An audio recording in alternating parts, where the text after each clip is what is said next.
Hey guys, this is Landon Chambers, your physics TA for Physics 218.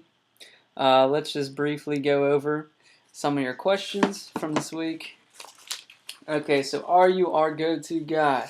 That would be me, alright? Please come to my office hours that I gave you in recitation this week, and which you can also find on my website. If you have any questions on any of the problems in the book, something we did in recitation, something we did in class, or if you just have a concern about the class. Okay, so WebAssign. Some people are still a little confused about that. I have a link to that up on my website. Just go to WebAssign at TAMU. I have a URL up there, and you can go ahead and log in from there.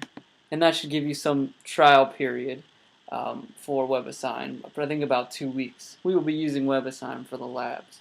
So if you look on my website right here, I have a link to, not a link, but I posted the URL here to the WebAssign site at TAMU. Okay?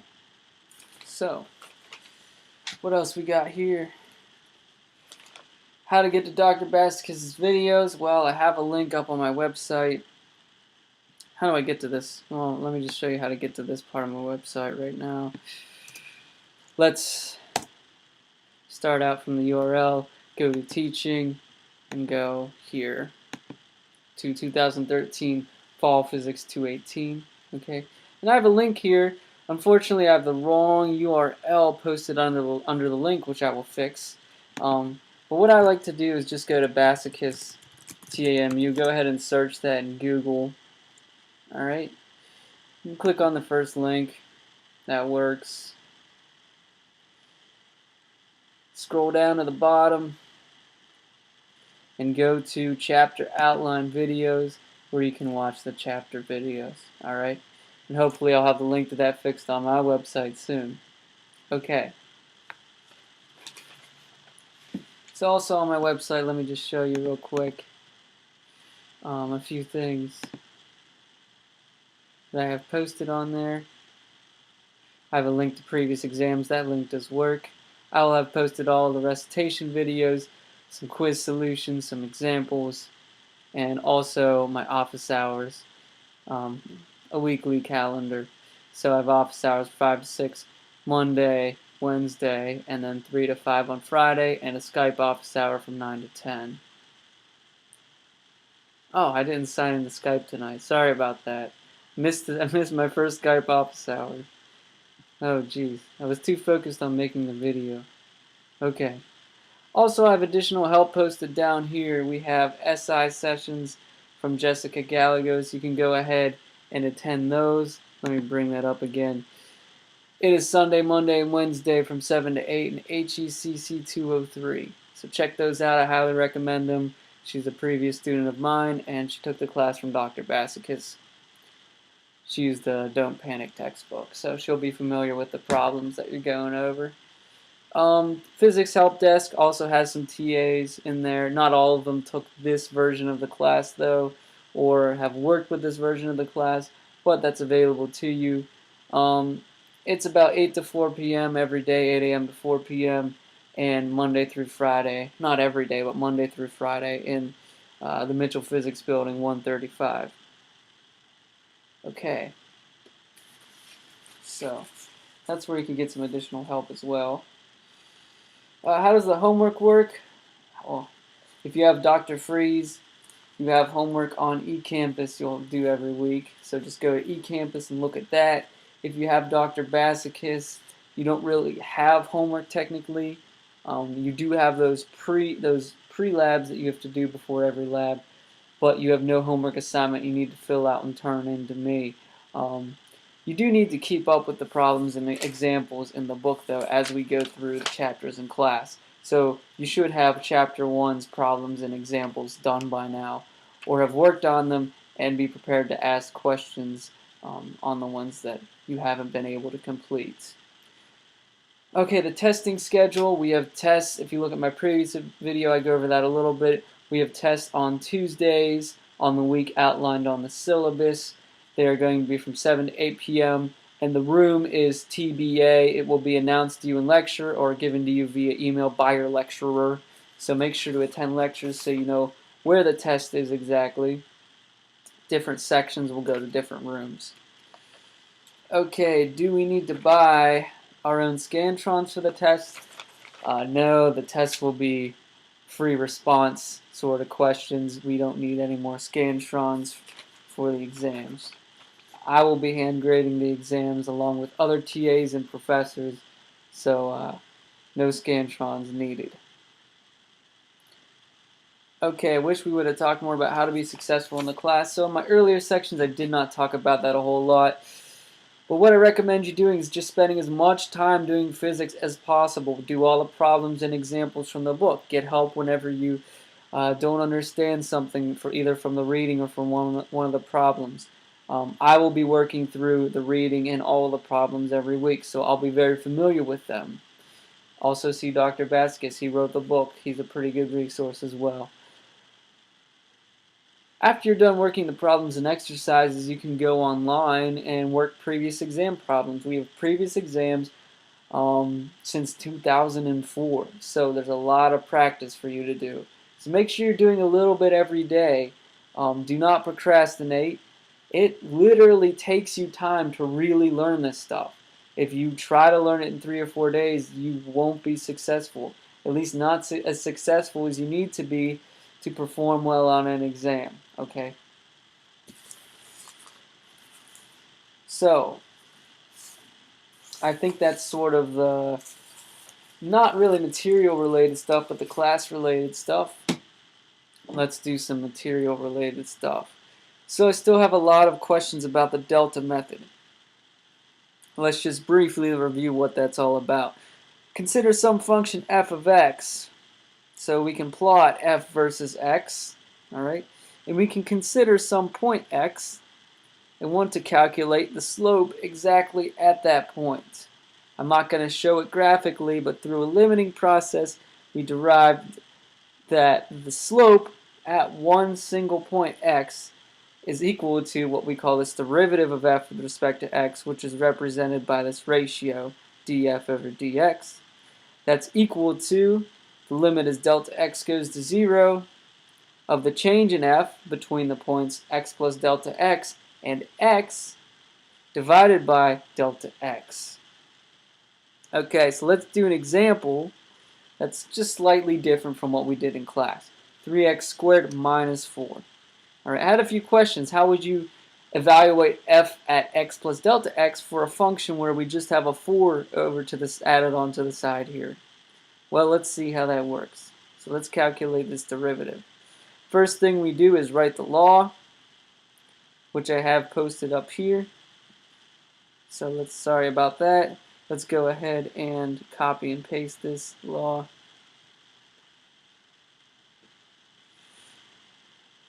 There we go.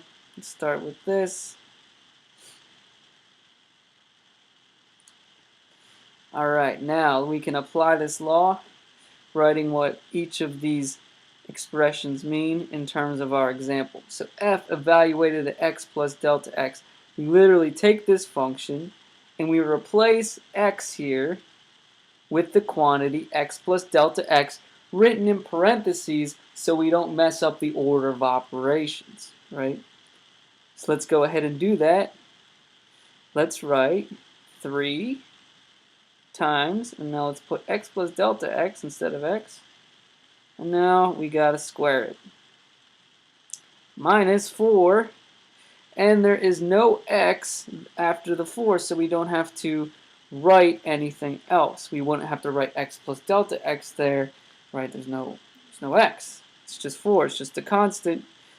And at any point we consider in this function f of x, when we plug in this x here, it gets squared, multiplied by 3, and we're always subtracting by 4, right? So that subtraction by 4 is not affected by what point x we are considering. Okay? Now the next part says subtract off f evaluated at x. Well, we have that written above. However, I'm going to put a parenthesis here so that I know I'm subtracting this whole expression. I don't want to get these minus signs mixed up. And forgetting to put parentheses where you plug things in will, at some point, cause you to make an error. Alright. So now we divide all of this by delta x. Okay. So we proceed because if we plug in delta x equal to 0, as I showed in recitation, we will get 0 over 0, which is literally an undefined quantity. It's just undefined. I don't even know if you would call it a quantity. 0 divided by 0 is just undefined. Okay? So let's go ahead and expand this x plus delta x squared, multiplying 3 by each term. We get 3x squared plus 3 delta x squared plus 3 times 2 times x delta x. So this x and this delta x are two different quantities, right? Just so you know. Then we subtract off 3x squared, and then we have a minus, a minus 4, so that's plus 4. All right. Now we can go ahead and cancel this 4. With the 4 that should be over there, we sort of missed it, so I'll just plop it in over here. Should be a minus 4 here, right? Because there's 3x plus delta x squared minus 4. So I needed that minus 4. So that plus 4 cancels this minus 4. This 3x squared cancels this negative 3x squared. Right? And we divide all this by delta x.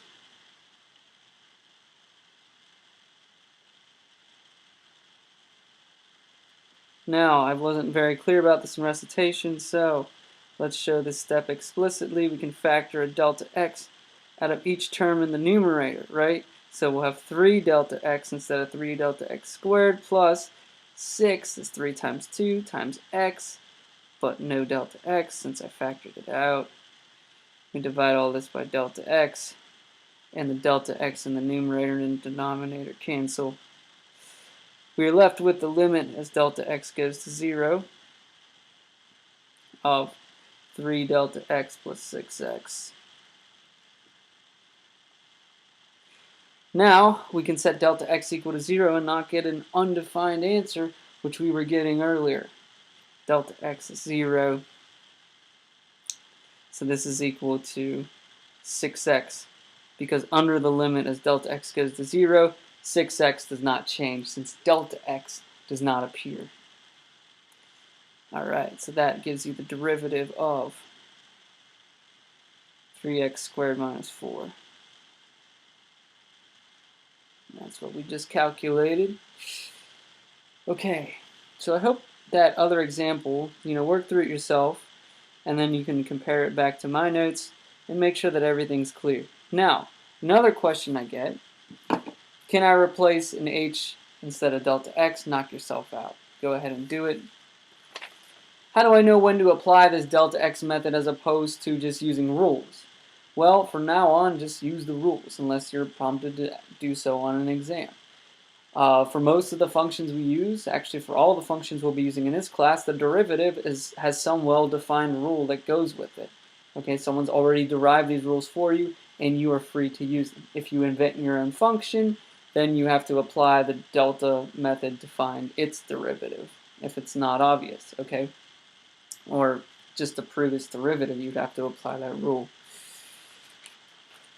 Okay, but I think for most of the functions you would ever use, the derivative's pretty, you have a pretty nice rule that you can just look up in a book, and you won't have to rederive it unless you want to using the delta method.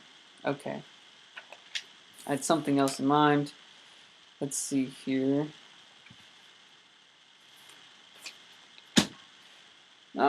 That's pretty much okay. So one more thing on derivatives.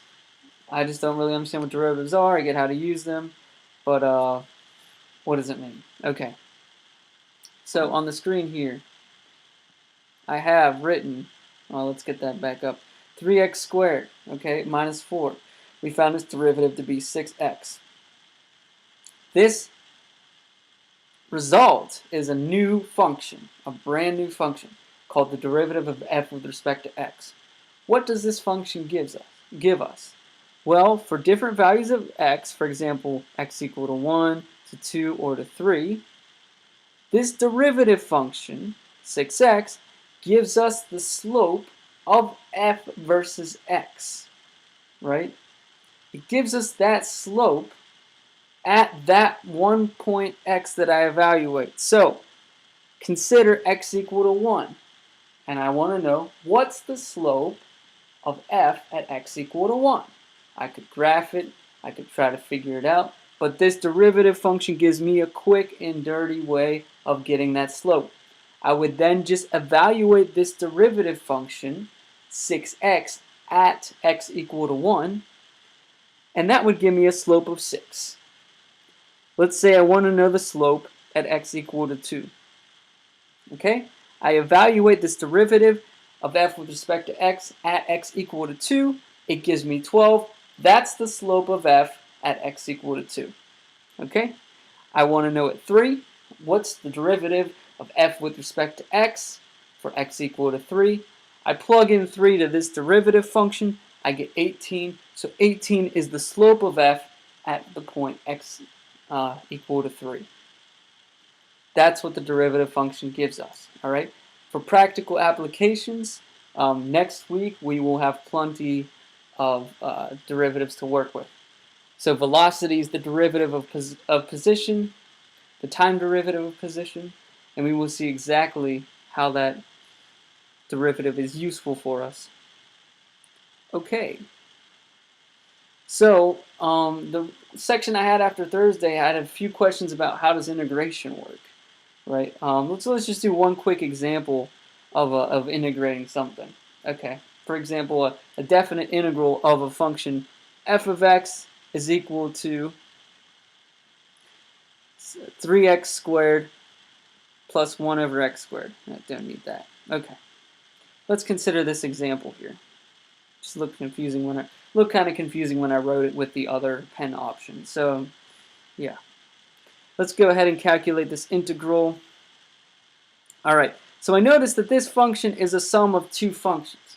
And to integrate the sum of two functions, I'm going to go ahead and use the rule that the integral of f plus g with respect to x, if f and g are both functions of x, is equal to the integral of f with respect to x plus the integral of g with respect to x. Okay, so when I integrate this function f, I'm going to integrate 3x squared, get an answer, and then add the integral of 1x squared to it to get my final answer for the integral of f with respect to x.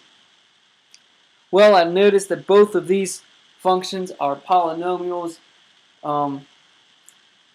Both of these functions are powers of x raised to a certain power, right?